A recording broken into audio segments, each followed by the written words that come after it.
This little terror of a kid rigged up a red-hot branding iron to hang on the doorknob, smeared tar all over the staircase, and sprinkled sandpaper grit everywhere. Oh, and he stuck a super-wide, ice-cold water hose, straight from a freezing minus 20 degrees Fahrenheit outdoors, right on the ground to make sure every step was a slippery nightmare. He wrapped the whole place in plastic wrap, set up traps at every corner, and turned the house into a full-on booby trap funhouse. The kid was ready to take on two bumbling burglars who thought they'd hit the jackpot. See, the kid's parents had whisked the whole family off for an international vacation that morning, rushing to catch their flight. But as the plane took off, the mom couldn't shake the feeling she forgot something. Yup, you guessed it, their 8-year-old troublemaker, left behind. This kid, though, not scared one bit. He was thrilled. Last night, after a big fight with his family, he'd wished they'd all just disappear. Now, with the house to himself, he thought his wish came true. He was living the dream, spraying his mom's fancy perfume like it was air freshener, flipping through his big brother's prized comic book collection, and chowing down on snacks without a care. But then, through the window, he spotted two sketchy-looking thieves casing the joint. Quick on his feet, he flipped on every light in the house, blasting music to make it seem like the place was crawling with people. The thieves, thinking they tripped an alarm or woken someone up, bolted in a panic. Next night, though, those crooks weren't giving up. They came back, only to find the house lit up like a frat party. The kid had set up mannequins all over, rigged with strings to make them move like creepy puppets. From outside, it looked like a full-blown rager. The thieves freaked and ran off again, but they didn't go far. The next day, the kid was out back chopping down a Christmas tree with a bamboo stick, don't ask, and the thieves spotted him. Realizing they'd been played by a kid, they hatched a plan to come back that night and show him who's boss. The kid, though, overheard their scheming and decided it was time to go full Home Alone on these guys. That night, the thieves showed up as planned, thinking they had the upper hand. Not so fast. The kid grabbed his dad's replica Civil War musket,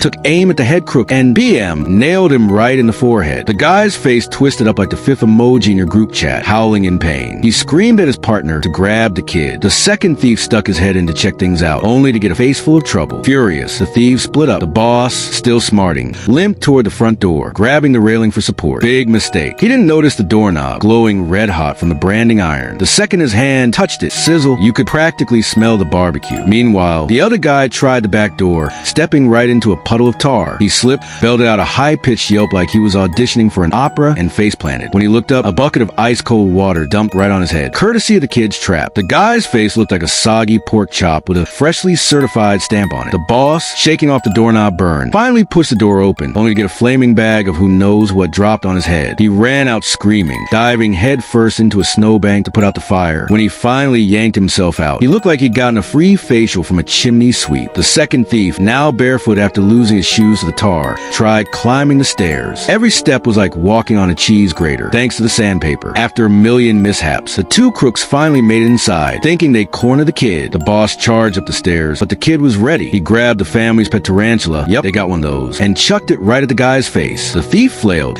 accidentally tossing the spider onto his partner, who screamed like he'd seen a ghost. In the chaos, they tripped over each other, nearly knocking themselves out. The kid made a break for it, darting back into the house, but the thieves were waiting. The boss grabbed him, pinning him against the door, and they started arguing about what to do with him. Just then, out of nowhere, the kid's grandpa showed up, wielding a massive shovel like a knight with a sword. Whack! He laid into the thieves, no questions asked. As the old saying goes, you can't outrun grandpa. Cops showed up soon after, hauling the battered burglars away. The kid, grinning ear to ear, waved them off like he'd just won a prize fight. The next day, his family canceled their vacation and rushed home. For once, the kid realized that having his family around was the real jackpot. No traps needed.